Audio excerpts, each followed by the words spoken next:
kita bertemu lagi ya. Iya, alhamdulillah Pak bisa ketemu lagi ya Pak ya. Ibu Rahma hari ini mau mengadakan coaching. Betul Pak, hari ini saya mau melakukan coaching dengan Ibu Krisna. Kira-kira Ibu sudah mempersiapkan gambar rubrik penilaiannya yang bagaimana?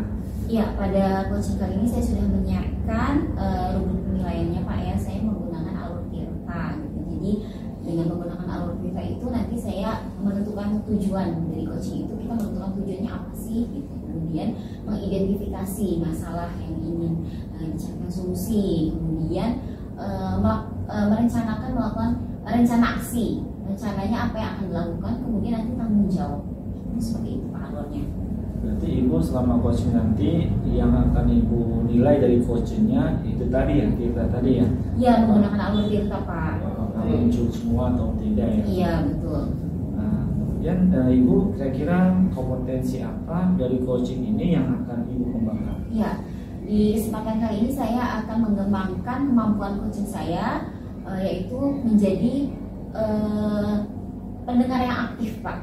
Jadi saya berusaha fokus gitu ya, fokus dengan kehadiran penuh gitu. Saya fokus terhadap kunci saya, terhadap masalah kunci saya. Kemudian saya menjadi pendengar yang aktif. Kemudian saya akan berusaha untuk mengajukan pertanyaan yang berbobot. Ya, seperti itu Pak. Pada saat nanti coaching berlangsung, spesifik apa kompetensi coaching yang akan Ibu perlihatkan atau Ibu kembangkan yang lebih spesifik apa? Oke, yang lebih spesifik dari kompetensi yang ingin saya capai tadi, yang paling spesifiknya itu mengajukan pertanyaan yang berbobot Pak. Jadi saya berharap saya bisa mengembangkan kemampuan saya dalam mengajukan pertanyaan yang berbobot, gitu, agar coach saya itu bisa memunculkan ide-ide dari pertanyaan yang saya buat seperti itu Pak. Nah, kemudian Ibu ini dari tadi kompetensi yang akan dikembangkan, indikatornya apa sih ketercapaian itu? Ya, jadi dari kompetensi tadi saya mengajukan pertanyaan yang berbobot tadi, saya berharap coach saya itu bisa menyelesaikan masalahnya dengan mengeluarkan ide-ide, solusi dari dia sendiri gitu. Jadi dia coach saya itu bisa menemukan solusi atas segala masalahnya yang sedang dia hadapi seperti itu. Indikator ketercapaian tadi, berarti coach ini bisa muncul. Iya, bisa muncul ide-ide untuk permasalahan yang sedang dihadapinya. Jadi bisa menyelesaikan masalah ke depannya. Seperti itu Pak. Baik, jadi seperti ini sudah selesai. Ibu silakan melakukan coaching. Oke, baik, terima kasih Pak. Assalamualaikum Bu Rahma. Waalaikumsalam Bu Krisna. Ya, gini Bu Rahma, punya waktu nggak Bu Rahma? Ya, alhamdulillah hari ini saya ada waktu.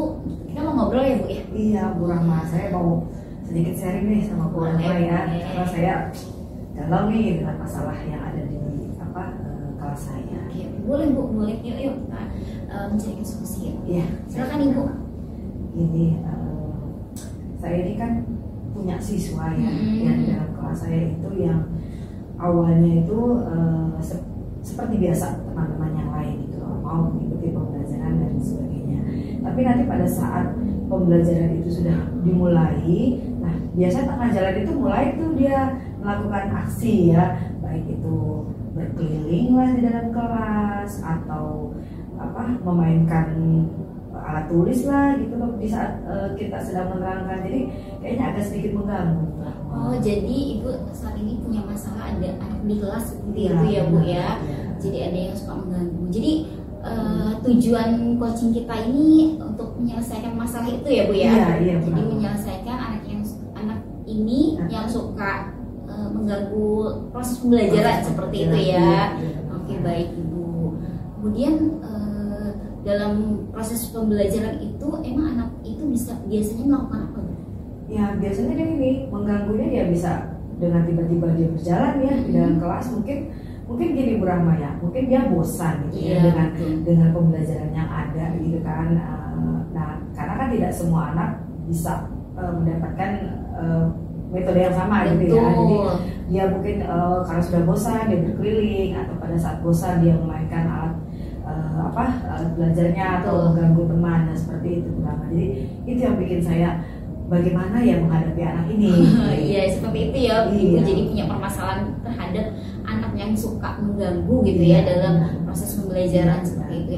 Nah selama ini ketika ada anak yang melakukan hal seperti itu, Ibu apa yang dilakukan?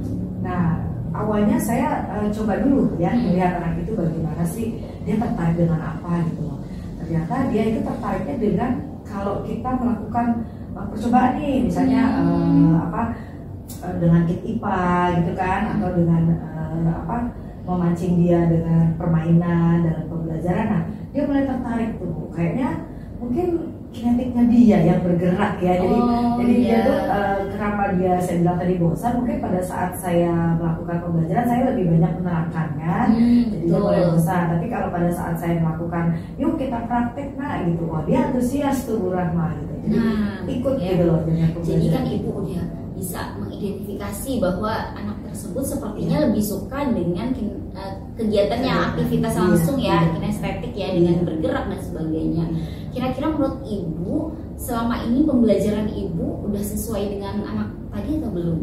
Kalau selama ini ya awalnya itu tadi saya bilang saya belum ya pembelajaran untuk anak ini, jadi saya masih anggap semua rata gitu ya.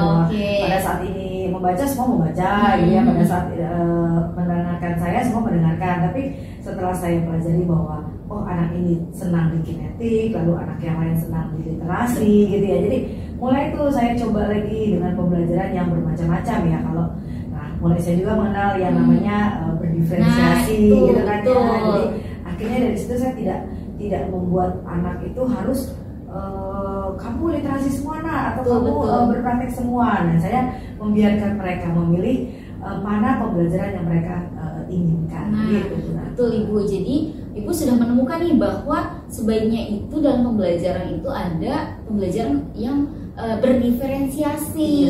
Ibu sudah pernah melakukannya? Iya.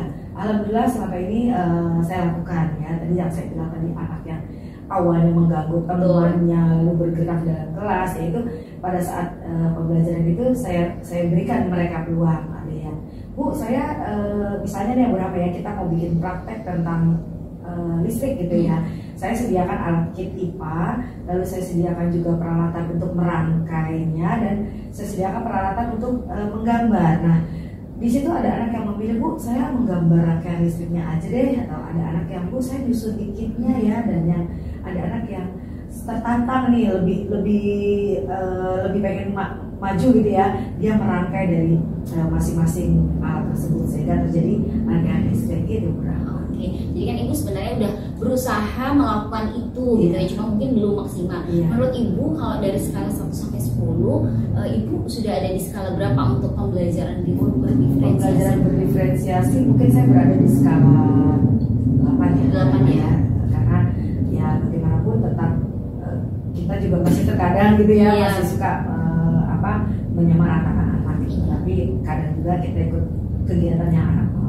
Untuk kedepannya apakah Ibu ingin meningkatkan kompetensi Ibu dalam pembelajaran berdiferensiasi?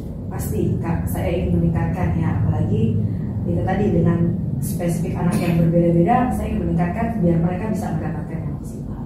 Oke, rencana kedepannya gimana Ibu? Rencana kedepannya dan berkelanjutan saya akan terus menggunakan metode itu ya, metode berdiferensiasi. Jadi tetap anak yang memilih kira-kira pembelajaran mana yang mereka suka.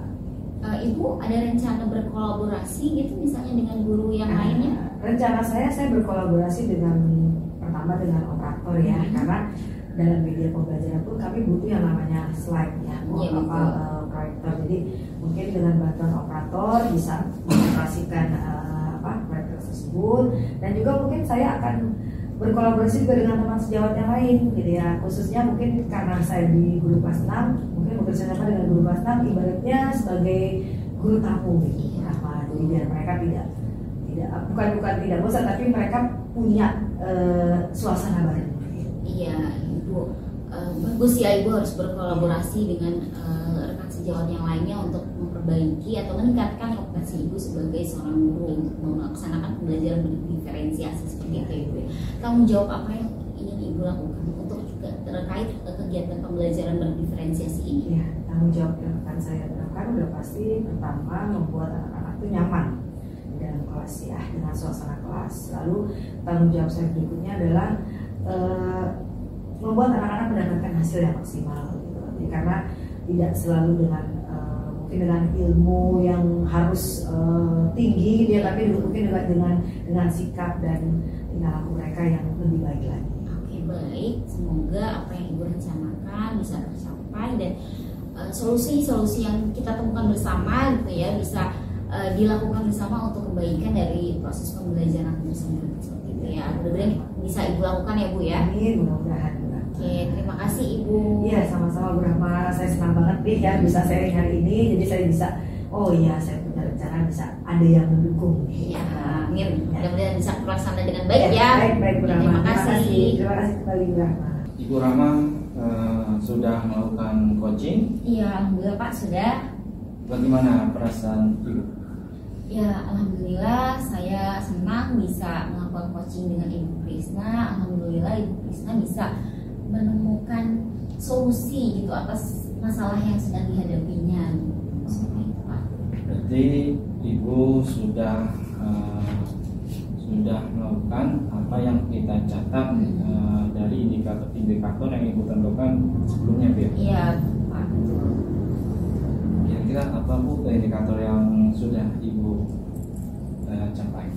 Ya, dari coaching yang sudah saya lakukan tadi, saya sudah berusaha hadir penuh ya, present, saya fokus terhadap apa yang disampaikan oleh coach saya Ibu Krisna. Kemudian saya juga berusaha menjadi pendengar yang aktif gitu ya, dengan mengajukan pertanyaan yang berbobot agar Ibu Krisna bisa menemukan ide-ide untuk mencari solusi atas masalah yang sedang dihadapinya.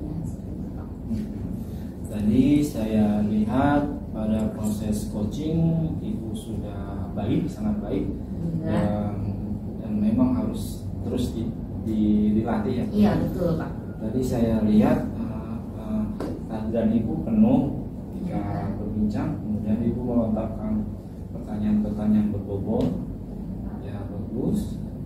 Kemudian tidak ada asumsi yang Ibu keluarkan sehingga coach tidak terpengaruh hasil asumsi Ibu.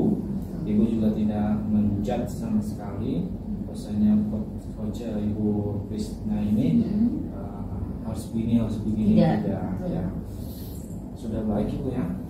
Kira-kira kompetensi mana lagi yang akan Ibu kembangkan untuk selanjutnya? Ya, jadi saya kan sebagai coach saya harus terus berlatih ya, harus sering melakukan coaching untuk meningkatkan kompetensi saya sebagai coach. Nah, potensi itu harus terus dikembangkan. Yang paling utama yang ingin saya kembangkan adalah saya bisa mengajukan pertanyaan yang berbobot. Jadi saya harus berusaha mendengar dengan baik agar saya bisa memunculkan pertanyaan-pertanyaan yang berbobot sehingga coach saya itu bisa menemukan ide-ide. Jadi saya bisa mengarahkan agar beliau bisa menemukan ide-ide dari pertanyaan yang saya lontarkan. Itu menurut saya harus punya kemampuan yang lebih. Jadi saya harus terus berlatih seperti itu.